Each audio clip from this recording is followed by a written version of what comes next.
Bismillah, Assalamualaikum warahmatullahi wabarakatuh. Salam sejahtera untuk kita semua. Adik-adikku sekalian, saya Andi Sudimas Sulaiman, Gubernur Sulawesi Selatan, mengucapkan selamat datang dalam program Smart School Dinas Pendidikan Provinsi Sulawesi Selatan. Hari ini adik-adik sekalian akan mengikuti pembelajaran hybrid dalam program Smart School. Aplikasi Smart School adalah sebuah pendekatan dengan tetap mengedepankan sebuah pendidikan dengan digital approaching untuk kemudian mengedepankan kualitas dan mutu pendidikan yang diterima siswa secara seragam di seluruh wilayah Sulawesi Selatan termasuk di pelosok-pelosok. Program ini bukan hanya memberikan kepada adik-adik sekalian pengalaman belajar yang baru, namun juga memberikan fasilitas kebutuhan dengan fitur bermanfaat seperti rekaman video pembelajaran yang dapat diulang, trik-trik penyelesaian soal, ujian-ujian serta sarana konsultasi pembelajaran dari guru-guru terbaik di Sulawesi Selatan. Sering-sering mengakses aplikasi Smart School melalui gawai yang adik-adik sekalian miliki di setiap kesempatan yang dimiliki. Untuk seluruh adik-adikku sekalian yang saya cintai, saya banggakan, selamat belajar dan semoga ilmu yang didapatkan bermanfaat untuk menambah pengetahuan pendidikan adik-adik sekalian. Salam kita pada salam. Assalamualaikum warahmatullahi wabarakatuh. Salam sejahtera untuk kita semua.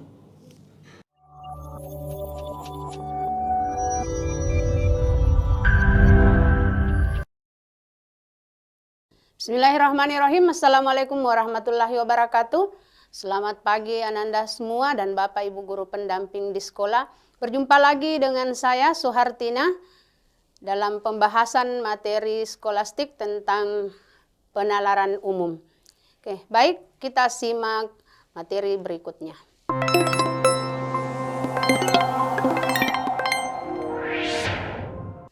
Dalam tes potensi skolastik ada beberapa materi di dalamnya, di antaranya ada penalaran umum, penalaran kuantitatif, kemudian pemahaman dan pengetahuan, ada juga memahami bacaan dan tulisan.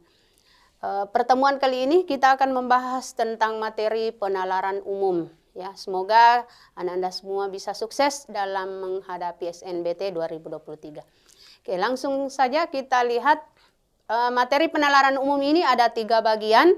Yang pertama ada penalaran induktif, kemudian ada penalaran deduktif, dan ada penalaran kuantitatif. Nah, pada pertemuan kali ini kita akan bahas tentang penalaran induktif dan penalaran deduktif. Namun sebelum kita lihat penalaran induktif dan deduktifnya, kita lihat dulu apa sih itu penalaran umum. Ya, nah penalaran umum ini adalah menguji kemampuan seseorang secara terarah dan terkendali menggunakan prosedur-prosedur untuk memecahkan masalah-masalah baru yang tidak dapat diselesaikan hanya dengan menggunakan kebiasaan-kebiasaan yang sudah dipelajari sebelumnya. Dalam Kamus Besar Bahasa Indonesia dia mengatakan bahwa penalaran itu adalah sebagai cara menggunakan nalar, pemikiran atau cara berpikir logis, ya. Proses mengambil kesimpulan, mengembangkan pikiran dari fakta atau prinsip yang ada. Ya, itu. Ada beberapa pengertian menurut para ahli. Nah, dari pengertian ini kita bisa simpulkan bahwa penalaran itu adalah proses bagaimana kita menarik kesimpulan berdasarkan dengan fakta atau petunjuk-petunjuk yang ada.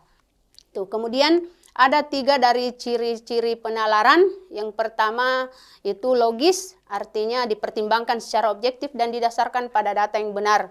Kemudian analitis, menghubungkan petunjuk-petunjuk, kita berimajinasi dalam merangkai dan menyusun petunjuk-petunjuk atau fakta-fakta yang ada. Kemudian harus rasional, di mana apa yang dinalarkan itu merupakan fakta atau kenyataan yang dapat dipikirkan secara mendalam.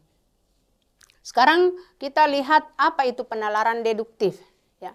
Nah, penalaran deduktif ini, kemampuan yang berpikir secara deduktif itu adalah kemampuan seseorang untuk bernalar secara logis dengan menggunakan premis-premis dan prinsip-prinsip yang telah diketahui sebelumnya. Jadi menggunakan pernyataan-pernyataan, fakta-fakta sebelumnya.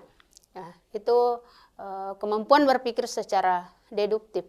Kemudian bagaimana proses pengambilan kesimpulannya. Jadi kalau penalaran deduktif itu penarikan kesimpulannya dari proporsi yang bersifat umum ke yang lebih khusus. Jadi dijelaskan lebih umum dulu, kemudian menjadi lebih khusus atau spesifik. Kemudian penalaran deduktif ini itu ada dua cara menarik kesimpulannya. Ada secara langsung dan secara tidak langsung. Secara langsungnya bisa kita lihat seperti ini. Jadi hanya satu pernyataannya saja. Rumusnya itu biasanya, ini kalau kita misalkan ya, semua S adalah P, itu pernyataannya. Maka kesimpulannya sebagian P adalah S. Kita lihat contohnya. Semua ikan berdarah dingin, itu pernyataannya. Kemudian kalau kita simpulkan, maka sebagian yang berdarah dingin adalah ikan. Ya, itu contoh pertama. Kemudian yang kedua, tidak satu pun S adalah P. Nah, maka kesimpulannya tidak satu pun P adalah S. Contoh, tidak seekor nyamuk pun adalah lalat. Itu adalah pernyataannya. Maka berdasarkan rumusnya tadi, maka tidak satu pun lalat adalah S. Ya, jadi yang dimaksudkan S-nya adalah seekor nyamuk, kemudian lalatnya adalah P. Jadi tidak satu pun P adalah S. Berarti tidak satu pun lalat adalah nyamuk. Kemudian pemisalan yang ketiga, semua S adalah P. Ya, semua S adalah P. Nah, maka simpulannya adalah tidak satu pun S adalah P. Contohnya, semua rudal adalah senjata berbahaya. S-nya adalah rudal, kemudian P-nya adalah senjata berbahaya. Maka ketika disimpulkan tidak satu pun S berarti tidak satu pun rudal bukan senjata yang berbahaya. Selanjutnya, menarik simpulan secara tidak langsung pada penalaran deduktif. Untuk melakukan menarik kesimpulan secara tidak langsung dalam penalaran deduktif ini, itu diperlukan suatu premis atau pernyataan dasar yang bersifat pengetahuan yang semua orang sudah tahu. Nah, cara mengambil kesimpulan ini disebut silogisme. Ya, yaitu bentuk penalaran dengan cara menghubung-hubungkan dua pernyataan yang berlainan untuk dapat ditarik simpulannya. Ya, jadi logis ya, bukan sigolis. Silogisme ya, itu bentuk penalaran dengan cara menghubungkan. Jadi tadi di awal dikatakan bahwa untuk menarik kesimpulan itu diperlukan premis-premis. Ya, dibutuhkan pernyataan dasar baru kita bisa mengambil kesimpulan yang logis. Oke, contoh soalnya yang pertama, semua pengemudi menggunakan sabuk pengaman. Jadi semuanya ini itu umum. Kemudian sebagian pengemudi menggunakan sarung tangan. Maka simpulan yang tepatnya ya adalah C. Kenapa C? Ya, sebagian pengemudi menggunakan sabuk pengaman dan tidak semua dan tidak memakai sarung tangan. Ya, jadi kalau kita buat permisalannya, misalnya ini ya, ini P-nya, ya. P ini itu memakai sarung tangan, sabuk pengaman ya. Jadi semua P memakai sabuk pengaman, ya. Jadi semua P memakai sabuk pengaman. Kemudian sebagian P menggunakan sarung tangan. Jadi sebagiannya berarti, kalau sebagian berarti kita bagi. Nah, ini sebagiannya menggunakan sarung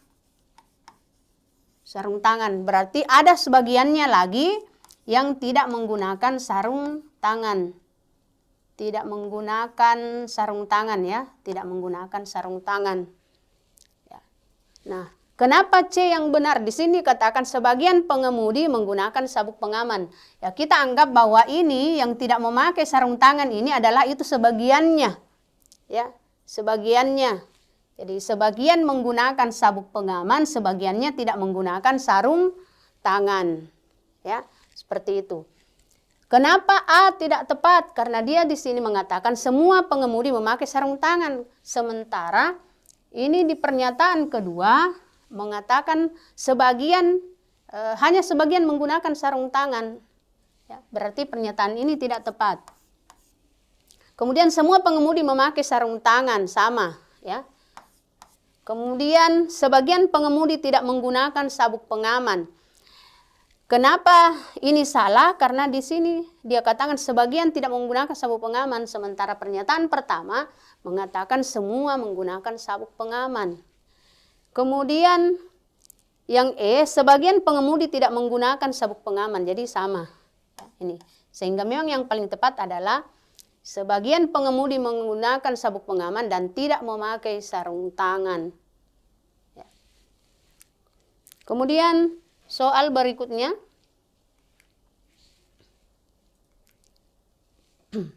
Ini contoh soal yang kedua. Hewan yang termasuk mamalia berkembang biak dengan cara beranak. Ya. Buaya berkembang biak dengan cara bertelur. Buaya ini kan hewan ya. Nah, simpulannya tentang buaya ini apa? Jadi ya kata kuncinya di sini adalah termasuk mamalia. Ya, termasuk mamalia, kemudian cara beranak, berkembang biak dengan cara beranak. Ya. Sementara buaya itu berkembang biaknya dengan cara bertelur. Berarti buaya ini bukan mamalia. Jadi kalau kita buatkan kesimpulannya, buaya tidak termasuk mamalia. Nah, kita lihat yang bagian A termasuk hewan mamalia, itu tidak tepat karena tidak termasuk. Kemudian termasuk hewan yang beranak dan bertelur, ini lebih-lebih karena ada lagi ini beranaknya, harusnya hanya bertelur. Kemudian berkembang biak dengan cara mamalia, tidak tepat juga. Termasuk hewan bukan mamalia, nah ini yang maknanya sama. Ya. Buaya tidak termasuk mamalia, itu kan sama dengan buaya termasuk hewan bukan mamalia. Ya. Termasuk hewan mamalia yang bertelur. Jadi kalau mamalia maka dia tidak bertelur.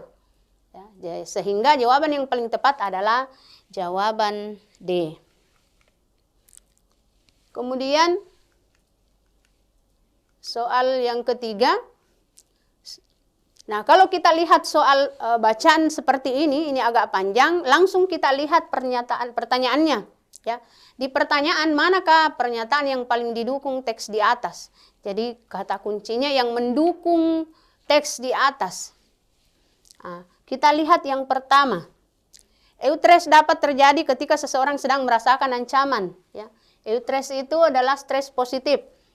Nah, sedang merasakan ancaman. Ini ada ancaman. Kita lihat di bacaan, di manakah letaknya ancaman. Kalimat keberapa. Jadi ini kalimat pertama, itu sampai di sini. Ya. Kemudian kalimat kedua, kondisi itu memicu tubuh memproduksi lebih banyak senyawa. Senyawa kimia yang dapat menjaga kesehatan mental. Kemudian ini kalimat ketiga. Jenis stres ini tidak muncul karena adanya ketakutan, tekanan, atau ancaman. Nah, di sini ada kata ancaman. Tidak muncul karena adanya ancaman. Sementara pernyataan A, eutres dapat terjadi ketika seseorang sedang merasakan ancaman. Berarti ini tidak mendukung. Ya. Kemudian, eutres tidak berdampak buruk bagi kesehatan, khususnya kesehatan mental. Nah, kita lihat di manakah ada kesehatan mental. Ternyata di kalimat kedua. Ya. Di kalimat kedua, kondisi itu memicu tubuh memproduksi lebih banyak senyawa kimia yang dapat menjaga kesehatan mental. Ya. Kemudian di sini, dia mengatakan tidak berdampak buruk. Ya, berarti pernyataan ini mendukung bacaan tersebut. Ya, karena di bacaan mengatakan dapat menjaga kesehatan mental. Ya, jadi ini jadi sama maknanya ya. Tidak berdampak buruk. Ya, tidak berdampak buruk, khususnya kesehatan mental. Berarti pernyataan B ini benar. Kita lihat coba yang ketiga, kenapa bukan C? Dalam kondisi yang parah, eutres dapat berlangsung berminggu-minggu. Kita lihat adakah berminggu-minggu di bacaan? Ya, nah, ada di kalimat keempat. Ia muncul ketika sedang senang. Ya, kemudian di kalimat kelima, durasi eutres berlangsung dalam jangka waktu yang singkat. Ya, berarti ini tidak tepat, tidak mendukung. Kemudian jantung yang berdetak lebih cepat saat mengalami stres memicu serangan jantung. Adakah serangan jantung yang dibahas di situ? Dan tidak ada hubungannya, ya. Maka ini juga tidak tepat. Kemudian senyawa dopamin diproduksi. Kita lihat di bacaan adakah disinggung senyawa dopamin. Yang ada di situ senyawa kimia. Berarti ini juga tidak tepat. Maka yang paling tepat adalah eutres tidak berdampak buruk bagi kesehatan dan khususnya kesehatan mental. Ya, jadi itulah pernyataan yang paling didukung dari teks bacaan itu.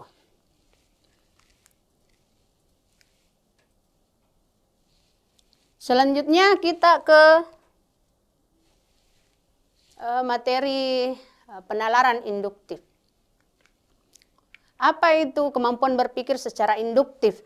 Ya, yaitu kemampuan untuk mengamati fakta-fakta atau kejadian-kejadian untuk menemukan prinsip-prinsip atau aturan-aturan yang mendasarinya. Jadi bagaimana seseorang itu bisa mengamati fakta-fakta. Nah, bagaimana menarik kesimpulan dari penalaran berdasarkan penalaran induktif?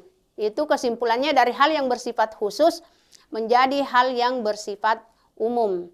Jadi kalau misalnya berdasarkan bacaan atau cerita, itu biasanya bacaannya dari khusus dulu baru ke umum. Ya, kebalikan dari deduktif tadi. Kalau deduktif itu umum dulu baru khusus. Jadi dia kasih dulu seperti kesimpulan di depannya, kemudian dispesifikasikan di belakang. Kalau ini terbalik.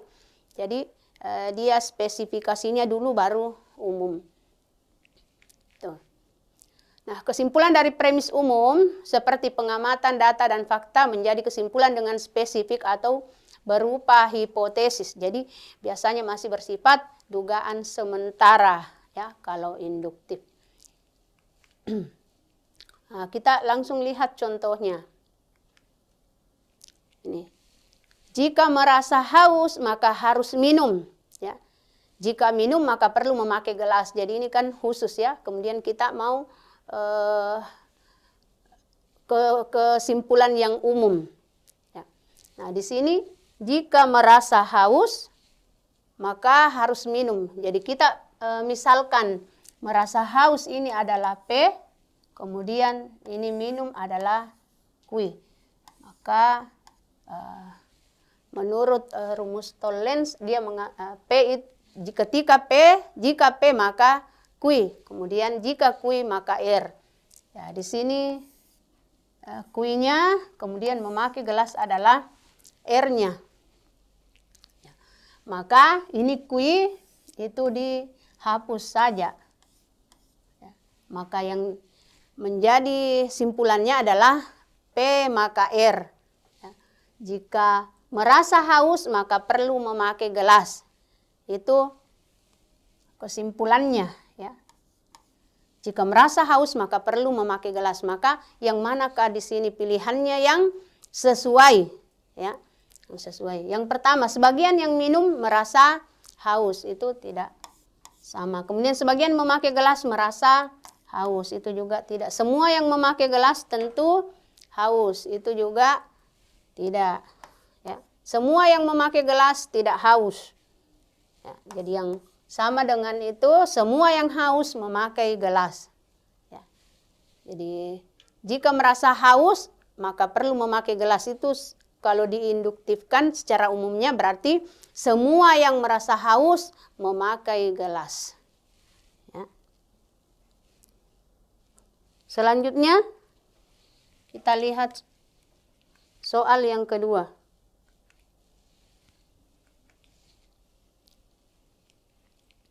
Ahli lingkungan A mengatakan kota yang berhawa sejuk memiliki udara yang lebih bersih daripada kota yang berhawa panas. Itu kalimat pertama.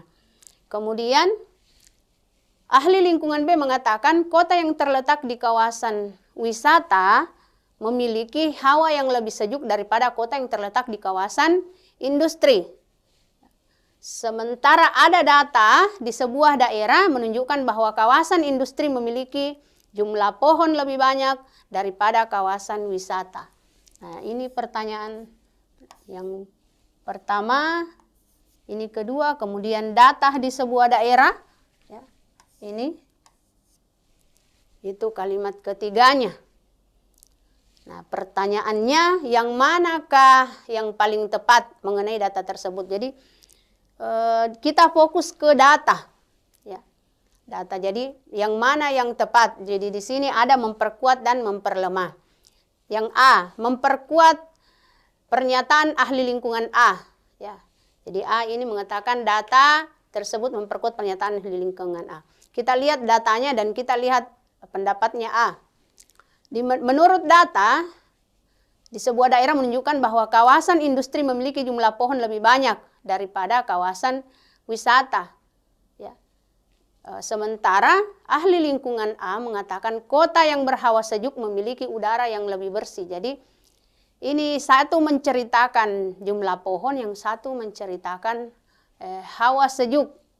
Hawa sejuknya dari bukan dari jumlah pohonnya, tetapi hawa sejuknya katanya dari udara yang lebih bersih. Berarti tidak ada kaitannya, ya. Jadi tidak memperkuat, tidak juga memperlemah, karena memang tidak berkaitan. Sehingga jawaban yang ahli lingkungan A itu tidak tepat. Kemudian pernyataannya B. Kita lihat apakah memperlemah atau tidak ada kaitannya juga. Nah, di ahli lingkungan B mengatakan kota yang terletak di kawasan wisata memiliki hawa yang lebih sejuk daripada kota yang terletak di kawasan industri. Ya, sementara datanya mengatakan kawasan industri memiliki jumlah pohon lebih banyak. Berarti kalau memiliki pohon lebih banyak, berarti kawasan itu lebih sejuk, ya, lebih sejuk.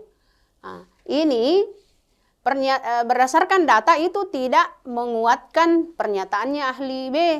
Kenapa? Karena ahli B mengatakan kawasan wisata memiliki hawa yang lebih sejuk. Berarti seharusnya berdasarkan data kawasan wisata yang pohonnya lebih banyak. Ya, tetapi menurut data terbalik, malah kawasan wisata yang memiliki lebih sedikit. Sehingga itu tidak menguatkan ahli lingkungan B, malah melemahkan ahli lingkungan pendapatnya ahli lingkungan B. Kemudian yang E ini tidak relevan. Nah, ini tidak tepat juga karena pernyataan itu dia relevan dengan ini, hanya tidak menguatkan, ya, karena sama-sama membahas tentang kawasan wisata. Hanya A tadi yang tidak relevan karena tidak membahas tentang kawasan wisata, ya. Oke. Itu contoh soal yang kedua. Oke, selanjutnya kita langsung latihan. Kita langsung latihan, kita lihat soal-soalnya. Jadi silahkan yang mau berpartisipasi, mau jawab langsung silahkan, atau mau langsung jawab di chat silahkan. Ini ada 5 soal ke depan. Soal pertama, semua dokter berjas putih membawa stetoskop. Itu pernyataan pertamanya. Kemudian, tidak ada orang yang membawa stetoskop bekerja di puskesmas. Bagaimana simpulan yang tepatnya? Ya. Jadi di sini ada 2 pernyataan, kemudian kita mau simpulkan. Ini baru pernyataan, ya, berdasarkan premis. Ya, belum soal-soal ceritanya. Kalau kita lihat soalnya, semua dokter, berarti ini deduktif, ya. Ini deduktif. Berarti khusus. Dari umum ke khusus. Kalau khusus berarti kata awalnya itu adalah tidak ada, ya. Mari kita bahas bersama. Apakah betul? Jawabannya adalah B. Oke, tepat sekali. Nah, kenapa bisa B? Coba kita lihat, ya. Nah, di sini semua dokter berjas putih, ya, membawa stetoskop. Kemudian tidak ada orang yang membawa stetoskop bekerja di puskesmas. Ya. Tidak ada orang yang membawa stetoskop bekerja di puskesmas. Berarti tidak ada dokter yang bekerja di puskesmas. Ya. Jadi jawabannya tidak ada dokter yang bekerja di puskesmas. Nah, yang paling tepat, yang sama maknanya adalah tidak ada orang yang bekerja di puskesmas merupakan dokter berjas putih. Ya, jadi sama tadi, kalau kita simpulkan begini, tidak ada dokter berjas putih yang bekerja di puskesmas. Ya. Kemudian yang sama maknanya adalah tidak ada orang yang bekerja di puskesmas yang merupakan dokter berjas putih. Kenapa bukan ada dokter yang berjas putih bekerja di puskesmas? Itu salah, karena tidak ada yang membawa stetoskop di puskesmas. Berarti tidak ada dokter di puskesmas. Kemudian ini juga ada dokter, berarti sudah salah. Ini juga ada dokter, berarti sudah salah. Nah, jadi karena ini khusus, maka kita lihat di sininya tadi, kata kuncinya di sini. Ya. Nah, yang tidak ada dokter yang bekerja di puskesmas yang tidak berjas putih. Ya, berarti kalau kita lihat pernyataan ini, berarti ada dokter yang bekerja di puskesmas dan berjas putih. Berarti pernyataan ini juga tidak tepat, ya. Simpulannya salah. Itu soal yang pertama. Sekarang kita lihat soal yang kedua. Nah, di sini pertanyaannya, manakah pernyataan berikut yang akan memperlemah pendapat dokter tersebut? Ya, jadi bisa langsung kita lihat pertanyaannya, kemudian kembali ke pernyataan. Jadi ada dua pernyataan di sini. Mengonsumsi sayuran memberikan banyak manfaat bagi manusia. Kemudian pendapatnya dokter menyatakan bahwa anak-anak cenderung tidak menyukai sayuran karena menurut mereka rasanya tidak enak. Itu pendapatnya dokter. Nah, ditanyakan yang manakah yang memperlemah, ya. Baiklah, kita langsung bahas saja bersama. Nah, di sini pertanyaannya adalah manakah pernyataan yang memperlemah pendapat dokter? Yang pertama, anak-anak lebih memilih makan daging daripada sayuran. Ini menguatkan, ya, memperkuat pendapatnya dokter, karena dokter mengatakan anak-anak cenderung tidak menyukai sayuran, berarti dia memilih daging, sehingga ini menguatkan, bukan memperlemah. Kemudian saat ini banyak produk olahan sayur yang digemari oleh anak-anak. Dokter bilang anak-anak tidak menyukai sayuran. Ya, sementara yang B ini mengatakan banyak olahan sayur digemari oleh anak-anak. Berarti anak-anak suka sayuran, maka ini memperlemah pernyataannya dokter.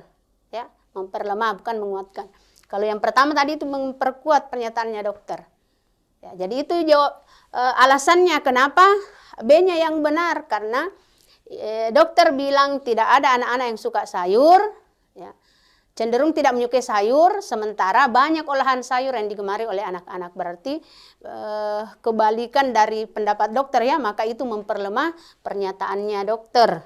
Kalau B akan lebih bermanfaat bagi orang dewasa, ini tidak ada pernyataannya dokter yang tentang orang dewasa. Ya. Jadi dokter hanya pendapatnya itu tentang anak-anak. Kemudian orang tua, ini juga bukan orang tua yang dibahas dokter. Kemudian kandungan gizi dalam sayuran, tidak ada juga membahas tentang kandungan gizi. Nah, ya, itu tidak melemahkan dan tidak ada juga kaitannya. Oke, selanjutnya soal ketiga.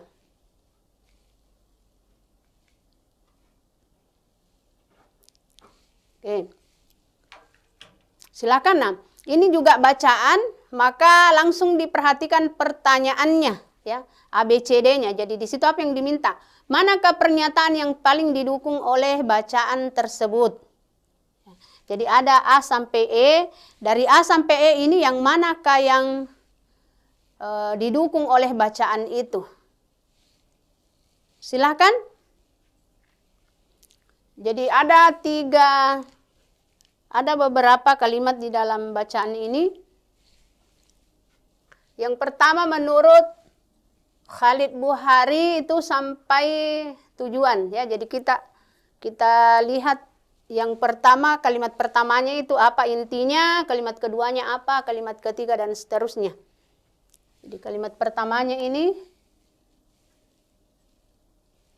sampai pejalan kaki. Kemudian ini yang kedua sampai di sini, ya. Kemudian yang ketiga, keberadaan trotoar itu tampak semakin indah dan menambah rasa tenang. Berada di pinggir jalan raya, kota yang syarat akan volume lalu lintas. Oke, jadi sudah ada yang menjawab C. Nah, kita lihat. Apakah betul jawabannya C? Oke, nah, betul jawabannya C. Kita lihat kenapa bisa C. Pernyataan yang paling didukung. Jadi yang paling didukung. Ya, paling didukung oleh bacaan. Nah, kata inti dari kalimat pertamanya itu adalah tujuan pemasangan bola-bola. Ya, jadi kata kuncinya yang pertama ini. Ya, anggaplah kita misalkan itu P-nya.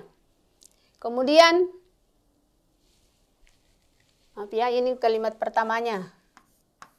Kata kunci kalimat pertama. Kemudian, selain pemasangan bola-bola, dipasang juga kursi. Berarti selain ada bola-bola di situ, dipasang juga kursi. Ya, jadi kata kunci yang kedua adalah pemasangan.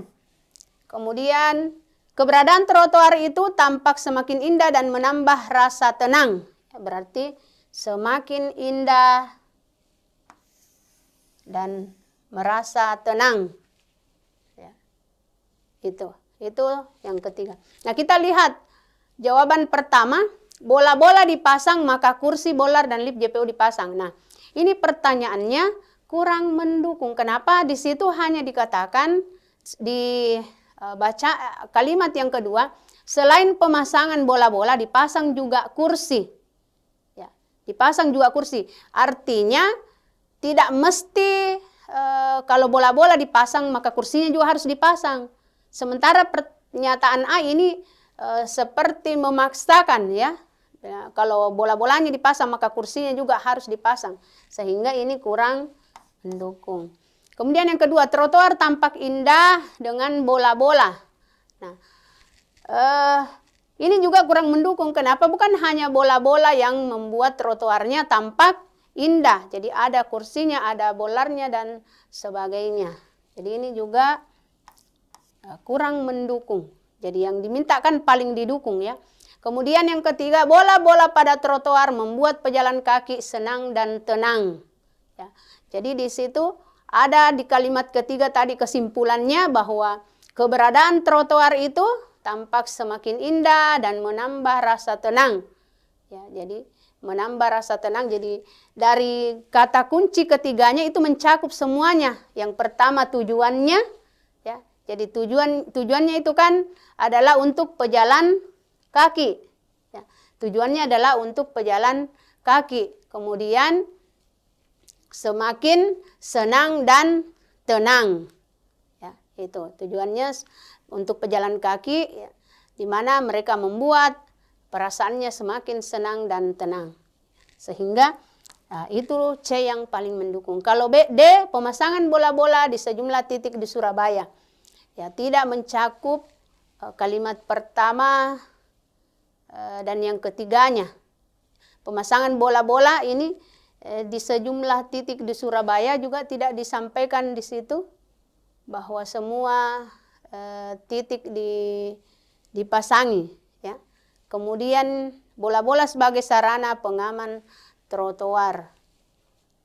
Ya, bukan pengaman trotoar tetapi pengaman terutama bagi pejalan kaki. Berarti ini dua pernyataan itu tidak mendukung. Yang paling didukung adalah C.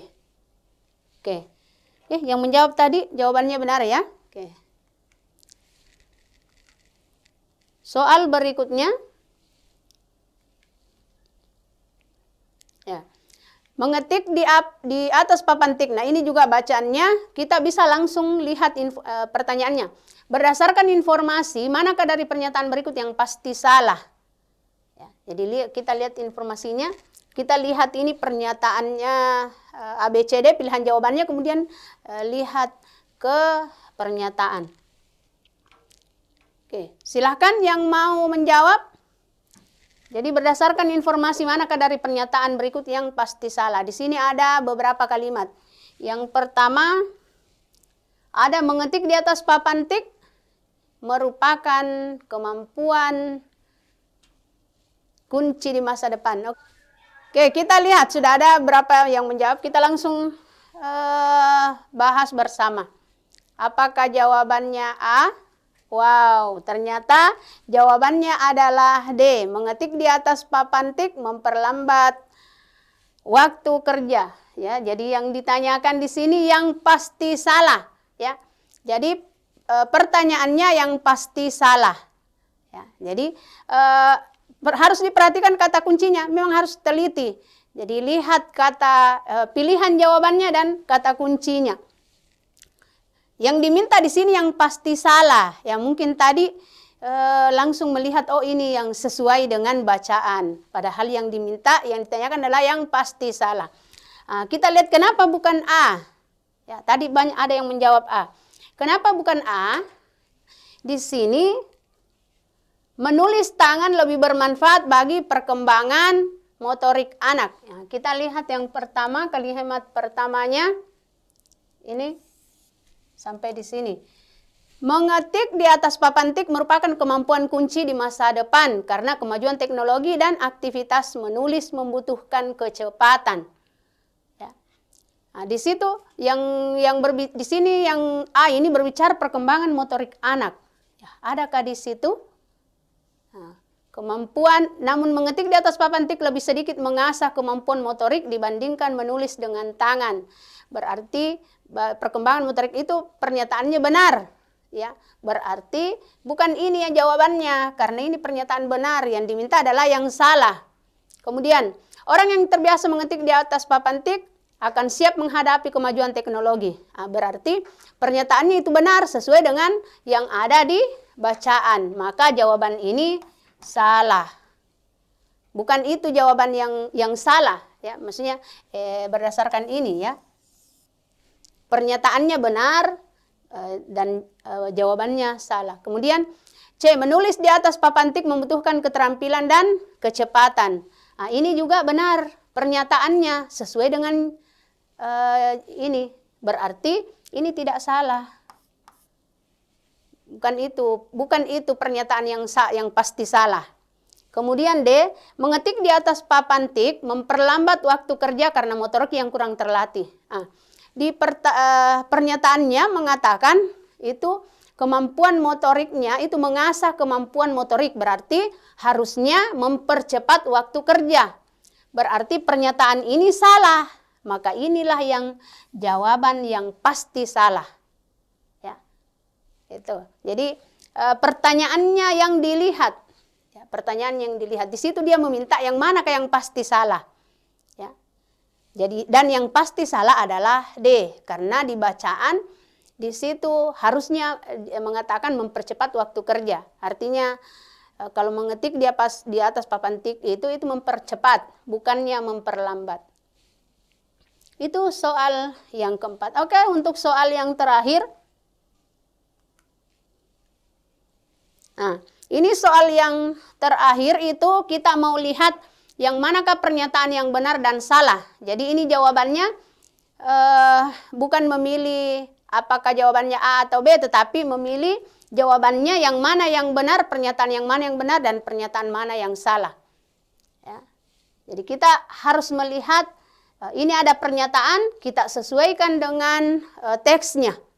Ya, kalau misalnya sesuai, maka kita mencentang benar. Kalau itu tidak sesuai, maka kita centang yang salah. Jadi paralaks bintang merupakan metode untuk mengukur jarak bintang. Semakin jauh bintang, semakin kecil paralaksnya, dan dibutuhkan baselin pengukuran yang lebih besar pula. Namun, baselin pengamatan dari bumi terbatas karena orbit planet kita mengelilingi matahari. Berdasarkan artikel tersebut, pilihlah kolom benar atau salah. Oke, ada dari SMA 3 Palopo. Nah, langsung dijawabnya. Jadi ini bukan memilih A atau B, ya. Apakah jawabannya A atau B? Tidak, tetapi pernyataan A itu benar atau salah. Pernyataan B benar atau salah, ya. Seperti itu menjawabnya. Jadi bukan bahwa yang manakah yang benar. Tetapi kita di sini kita centang pernyataan A apakah itu benar, atau salah, B benar atau salah. Nah, orbit planet bumi, ya ada yang dia menjawab tiga atau berarti C. Nah, sekali lagi saya sampaikan bahwa ini jawabannya bukan A atau B, tetapi kita lihat apakah benar atau salah. Pernyataan A, orbit planet bumi mengelilingi matahari digunakan untuk mengukur bintang. Kita lihat di artikelnya. Apakah orbit bumi mengelilingi matahari digunakan untuk itu? Di bagian manakah ada orbit? Kita lihat. Yang pertama ini paralaks. Merupakan metode untuk mengukur jarak bintang. Nah, di sini tidak. Nah, di sini ada orbit. Namun baselin pengamatan dari bumi terbatas karena orbit planet mengelilingi matahari. Ya. Berarti pernyataan ini salah.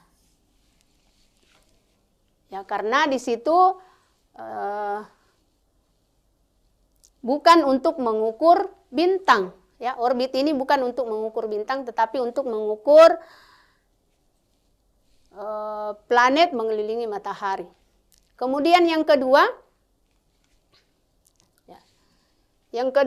yang B, paralaks bintang dapat menghitung jarak orbit planet mengelilingi matahari. Pernyataan ini salah karena di situ paralaks bintang merupakan metode untuk mengukur jarak bintang, ya, bukan untuk mengukur planet mengelilingi matahari. Jadi pernyataannya salah. Kemudian yang ketiga, paralaks bintang dapat menghitung jarak bintang yang terbatas oleh baselin pengamatan bumi. Nah, pernyataannya benar karena di situ memang mengatakan untuk mengukur jarak bintang, ya, yang pengukurannya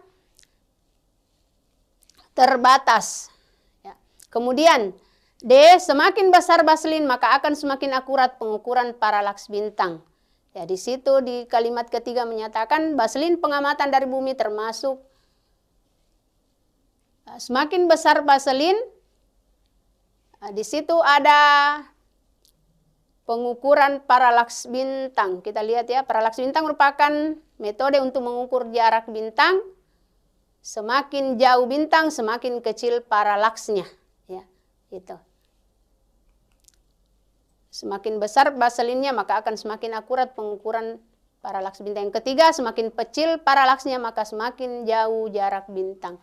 Nah, itu pernyataan benar. Jadi, kalau pernyataan benar salah itu hanya menyesuaikan saja dengan bacaannya, ya. Hanya menyesuaikan dengan bacaan. Jadi, kalau soal seperti ini itu tidak memilih apakah jawabannya A atau B, tetapi jawabannya itu semua ABCD-nya itu diisi. Oke, baik, itulah pembahasan kita kali ini tentang penalaran umum.